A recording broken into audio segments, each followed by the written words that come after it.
first day of Christmas a parent gave to me Lucid Nightmares by CairoX. Hello everyone, welcome to the AMF, About My Favorite, 12 Demons of Christmas. And on the first day of Christmas, I gave to myself Lucid Nightmares by CairoX. This video isn't going to be a content video, however, I do want to have this in the same format as my Omega interface video, where I will show the completion and put a review afterwards, because I do want to provide some sort of content and give my thoughts on the level, especially one like this, because there's a lot of stuff that I would want to talk about, because my experience with this level was a bit all over the place. I really hope you guys enjoy these 12 Demons of Christmas. A lot of us put a lot of effort into the levels we were beating or the videos that we were making, and regardless, I hope you enjoy any of the completions or content provided. And yeah, I'll see you after the completion.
Let's go.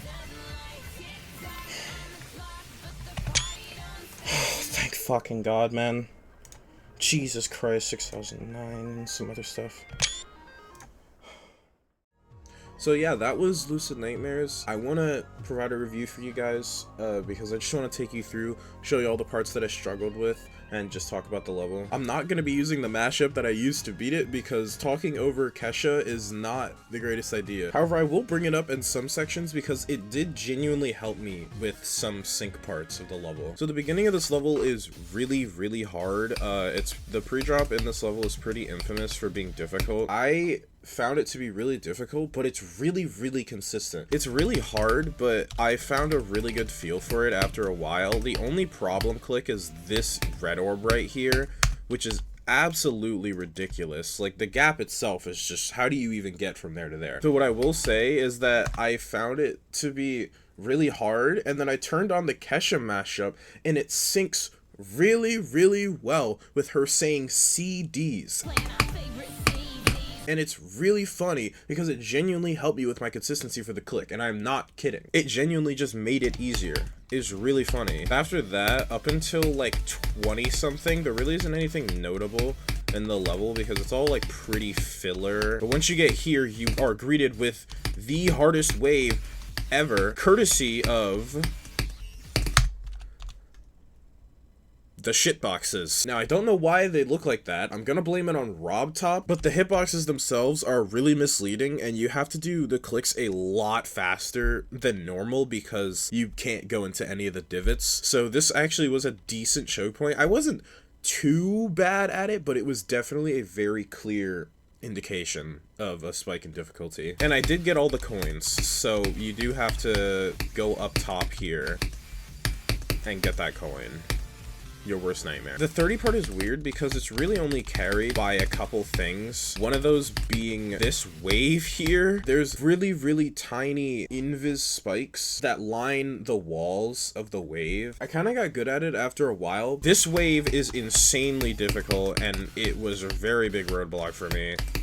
Especially this spike, because this is actually a bitch spike, bro. This is a bitch spike. I don't know why this is there, and it's really mean. Overall, the whole first half of the level, while me having my gripes, got really consistent because I would consider that the skill-based part of the level. The second half, however, is the part that I struggled with the most. A lot of the gameplay in the second half is really setup based and really carried by specific things. Most of the gameplay in here isn't that hard, to be honest, and it's just carried by a specific set of things. One of those being this ship transition and the wave after. Transitioning from the UFO into the straight fly to just do this was really awkward for me, and I tended to die here a lot. This wave as well, I didn't find it to be horrible, but the transition into it was just really awkward and hard. And just the spikes that line the walls are just absolutely insane. Like, the wave itself is really friggin' hard. This UFO at 64 is the bane of my existence because the entire UFO entirely depends on how you enter the ship. If I enter it high, look, I can't even get past that spike. It's just a very setup based UFO, and I'd hear a lot because how much clicks determine the setup into it and how much you have to adapt on the fly. And I'm not necessarily the greatest at it, though I'm not horrible at it, but it definitely showed with that UFO. Like, I died there a bunch. The 66 part overall has only a couple things that are choke points, but those things that are choke points are choke points. For instance, this ship and wave. The transition to go down from this straight fly through this portal into the other gap to do that ship to wave transition is honestly, in my opinion, absolutely horrendous. This part sucks. It was really inconsistent ever since day one, and I can say it got better, but it never got consistent. It was one of the main reasons why getting far felt so useless, because it would just all lead up to me getting here and then me throwing a dart at a board while blindfolded. And that's not even the worst part of the whole thing, because then you have this ship transition that entirely depends on when you let go of the wave. If you let go too early, then your ship is going to interact with the slope. It will fuck up your pink arc trajectory, and also just if you will let go later, you're going to be higher on the ship. So if you try to hold the same amount every single time, it just makes it naturally inconsistent. But it's so hard to adjust on the fly because the distance between the pink orb and the gap is almost nothing. I didn't die here like a shit ton from zero, but I did die here I think twice, and it was really annoying because it didn't really feel like it was in my control. Like, yes, it's in my control, but the timing itself was naturally just so inconsistent. The rest of the part doesn't have much except for one thing.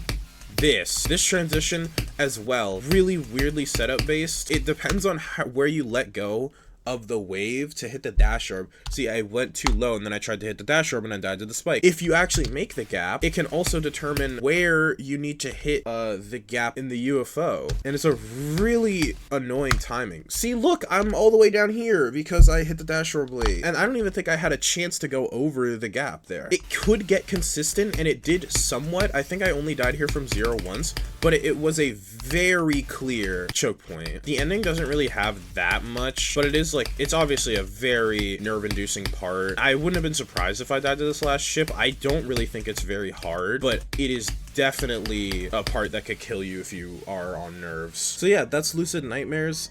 I do not regret playing this level at all, and I do think it's a really cool level, and I've really always been a fan, but I absolutely see why people would dislike this level.